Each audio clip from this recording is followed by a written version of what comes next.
Welcome to another episode of Rock and Roll Flashback with your host, Bill Price. In this episode of Rock and Roll Flashback, I will review the story of Ritchie Valens, one of rock and roll's early pioneers. Richard Stephen Valenzuela was born on May 13, 1941 in Pacoima, California, which is located in the San Fernando Valley north of Los Angeles. When Richard was a child, his parents separated. Then he lived with his father until his father's death in 1951. By the time he was 5 years old, he had an interest in making his own music. His father encouraged him to learn to play the guitar and trumpet. Plus, he also learned to play drums. After his father's death, he lived with his mother, brothers, and sisters. During his childhood, Richard grew up listening to traditional Mexican mariachi and flamenco guitar music. When he was 9 years old, he acquired his first guitar, and by the age of 12, he had written several songs inspired by Hispanic music. Although Venezuela was left-handed, he learned to play the right-handed guitar. While attending school, he was exposed to rhythm and blues and rock and roll music. In 1957, Valenzuela was a 15-year-old student at the Pacoima Junior High School. He would often bring his guitar to school, play and sing to his fellow students on the bleachers. That year, there was a mid-air collision on January 31st between two planes. A portion of one of the planes crashed into the school's playground where 220 boys were concluding their athletic activities. 2 students were killed and a third student died 2 days later. About 75 students were also injured. There are 2 different accounts as to where Richard was when the crash occurred. One version had him attending the funeral of his grandfather, and another version had him in the school's bathroom. Regardless which version is factual, after the disaster, he had recurring nightmares of the event, which led to his fear of flying. When Richard was 16 years old, he was invited to join a local garage band called the Silhouettes, who performed at local record shops. Initially, Richard began as a guitarist, but when the main vocalist left the band, Richard took over as the vocalist. After receiving a tip from a San Fernando high school student about Valenzuela, Bob Keane, president of Delphi Records, went to see Richard play. Bob was impressed by the performance and invited Valenzuela to his home studio for an audition. The small studio was comprised of a 2-track Ampex recorder and 2 Neumann U47 microphones. After the audition, Bob offered to become his manager and signed him to a recording contract with Delphi Records. Keane then took Richard to Gold Star Studios in Hollywood to record a few songs. Keane also changed the name from Valenzuela to Valens and added a T to Ritchie. So from then on, he would be known professionally as Ritchie Valens. At the recording session, a backing band was employed, which included drummer Earl Palmer, guitarist Carol Kay, bassist Red Colander, pianist Ernie Freeman, and guitarist Rennie Hall. The first single that was released was Come On, Let's Go, which reached the number 42 position in the U.S. in late 1958 and sold 750,000 copies. In episode 21, Jumpin John McDermott featured Carol Kay, a member of the Wrecking Crew. Here is Ritchie Valens' first single released on the Delphi record label, Come On, Let's Go.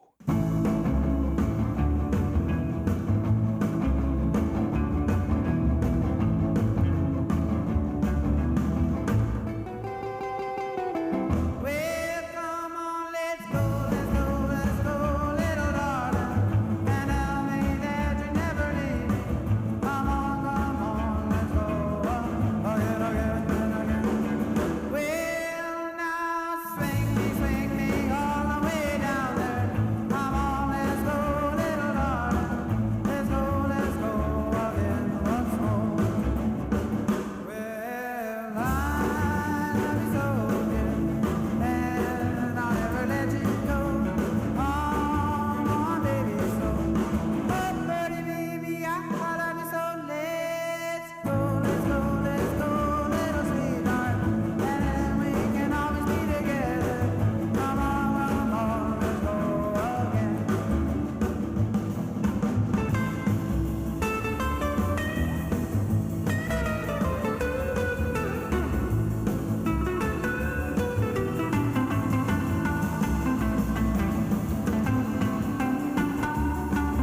With the success of the single, Ritchie began an 11-city U.S. tour, forcing him to overcome his fear of flying. Once the tour was over, he returned to the recording studio to record a song titled Donna, a song that he had written for his high school girlfriend, Donna Ludwig. Another song that was recorded was a traditional song from the Veracruz region located in eastern Mexico titled La Bamba. In October 1958, the single containing both songs was released, with Donna becoming a number 2 hit on the Billboard chart. La Bamba only managed to reach the number 22 position. Interestingly, La Bamba would eventually become the most remembered song by Valens. Here's a number 2 Billboard hit, Donna. Oh, Donna, oh, Donna, oh, Donna, oh, Donna. I had a girl, Donna was her name. Said she left me, I'd never been the same. 'Cause I love my girl, Donna, where can you be? Where can you be? Now that you're gone, I'm left all alone, all by myself to wander and roam. 'Cause I love my girl, Donna, where can you be? Where can you be? Well, darling, now that you're gone, I don't know what I'll do. Oh,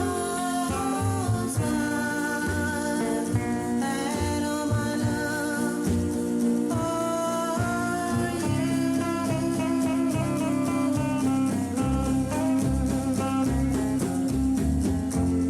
I had a girl, Donna was her name.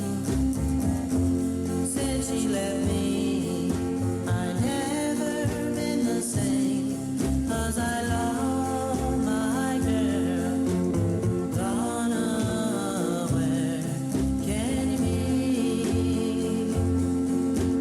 Where can you be? Oh, Donna, oh, Donna, oh, Donna, oh, Donna. By the autumn of 1958, the sudden success forced Valens to drop out of high school. Keene booked Valens for performances at various U.S. venues and appearances on television. On October 6, 1958, Ritchie made his first appearance on Dick Clark's American Bandstand, performing Come On, Let's Go. Then he performed in Honolulu, Hawaii. On December 10, 1958, after returning from Hawaii, he performed at the Pacoima Junior High School. The concert was the only live performance ever recorded. In mid-December, Valens traveled to New York City in order to appear on Alan Freed's Christmas Jubilee show, where he performed with several artists, which included the Everly Brothers, Bo Diddley, Chuck Berry, Jackie Wilson, and Eddie Cochran. Then on December 27th, he appeared on the Dick Clark Show, performing Donna.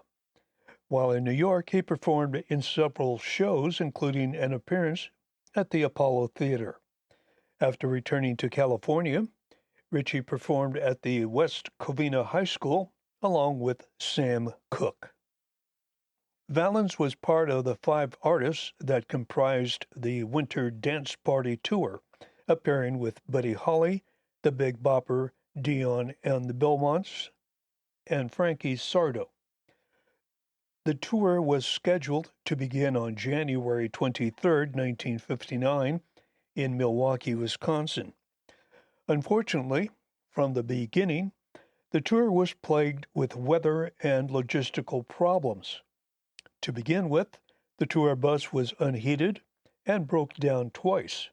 Both Valens and the Big Bopper suffered from flu-like symptoms during the tour. On January 31st, the tour bus stalled in Duluth, Minnesota, with the weather so bad that Buddy Holly's drummer had to be hospitalized due to severe frostbite while on the bus. Interestingly, in the audience for the Duluth concert was a 17-year-old named Robert Zimmerman, who would later be known as Bob Dylan. In episode 66, I reviewed the career of Buddy Holly. The next concert on February 2nd was scheduled for the Surf Ballroom in Clear Lake, Iowa. Since there had been nothing but problems with the tour bus, Buddy Holly made the decision to charter a small plane and fly to Moorhead, Minnesota for the next concert. The plane's capacity was the pilot and 3 passengers, so the 2 remaining seats were initially assigned for guitarist Tommy Alsop and bassist Waylon Jennings. Waylon volunteered to give up his seat to the Big Bopper, who was ill with the flu. Valens tried to convince an unwilling Alsop to give up his seat, but eventually agreed to flip a coin to determine who would get on the plane. The coin was tossed, and Valens won. He remarked, quote, "That's the first time I've ever won anything in my life," end quote. Before the plane departed, Holly remarked to Jennings, "I hope your bus freezes," to which Jennings replied, "I hope your plane crashes." Jennings' remark would haunt him from then on. At about 12:55 a.m. on February 3, 1959, the plane took off and a few minutes later crashed, killing all 4. With the death of 3 headline performers, a search for replacements quickly was initiated. An unknown 15-year-old that had a band called the Shadows responded and was given the opportunity to perform at the Moorhead concert. His name was Robert Thomas Viline. The performance was a success and helped launch his career as a pop singer who was known professionally as Bobby V. In episode 18, I reviewed the career of Bobby V. Ritchie Valens left a legacy as a pioneer of Chicano rock, later influencing several artists, which include Los Lobos, Los Lonely Boys, and Carlos Santana. La Bamba would go on to become an influential single, even though it was sung entirely in Spanish. Interestingly, Ritchie knew very little Spanish since the Valenzuela family spoke English at home. So Ritchie had to learn the lyrics phonetically in order to record La Bamba. In the ensuing years, his musical style was copied by several artists, including Los Lobos and Chris Montez. In episode 131, I reviewed the career of Chris Montez. In 1987, the film La Bamba dramatized Valens' life and stardom. Actor Lou Diamond Phillips portrayed Valens, and Los Lobos performed most of the music in the biopic film. Ritchie's first album, titled Ritchie Valens, was released 9 days after his death, and the second album, titled Ritchie, was released on October 1959. In 1988, Valens was nominated for a Grammy Award for Song of the Year for La Bamba. On May 11, 1990, a star with Valens' name was unveiled on the Hollywood Walk of Fame. In 1990, Paxton Park in Pacoima, California was renamed Ritchie Valens Recreation Center, and in 2001, Valens was posthumously inducted into the Rock and Roll Hall of Fame. the Rockabilly Hall of Fame, the Native American Music Awards Hall of Fame, and the California Hall of Fame. On February 2nd, 2009, the Surf Ballroom in Clear Lake, Iowa held its 50th anniversary concert, honoring the final concert of Buddy Holly, the Big Bopper, and Ritchie Valens. In 2015, Billboard magazine listed Valens on the list of the 30 most influential Latino artists in history. Then in 2019, the National Recording Registry of the Library of Congress inducted La Bamba into the registry. On May 2022, the U.S. Post Office in Pacoima, California, was renamed the Ritchie Valens Post Office in his honor.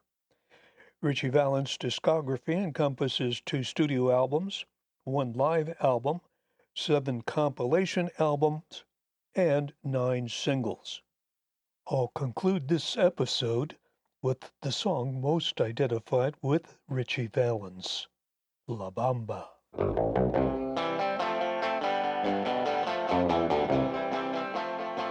Para bailar la bamba, para bailar la bamba se necesita una poca de gracia con mi patilla arriba y arriba, por ti seré, Yo no soy marinero, soy capitán, soy capitán. Bamba, bamba, bamba,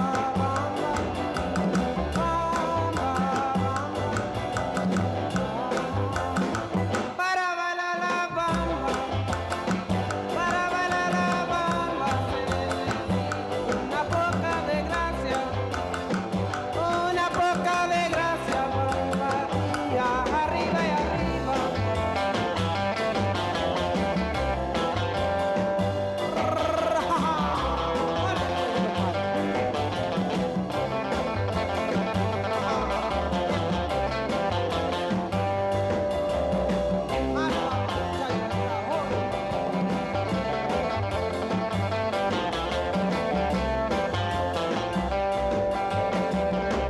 Para bailar la bamba, se necesita una poca de gracia, con mi patilla arriba y arriba, por ti seré, Bamba, bamba, bamba,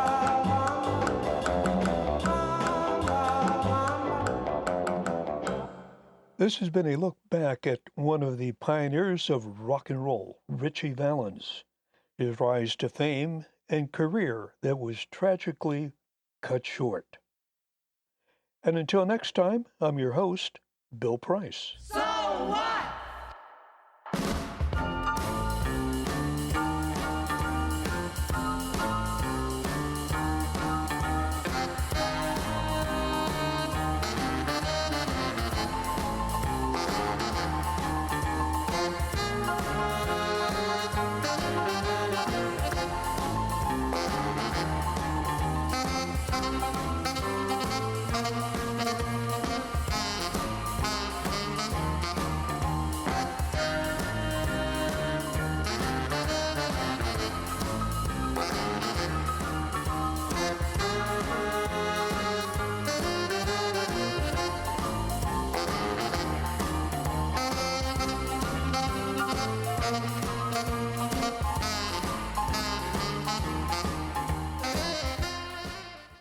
Rock on, rock on.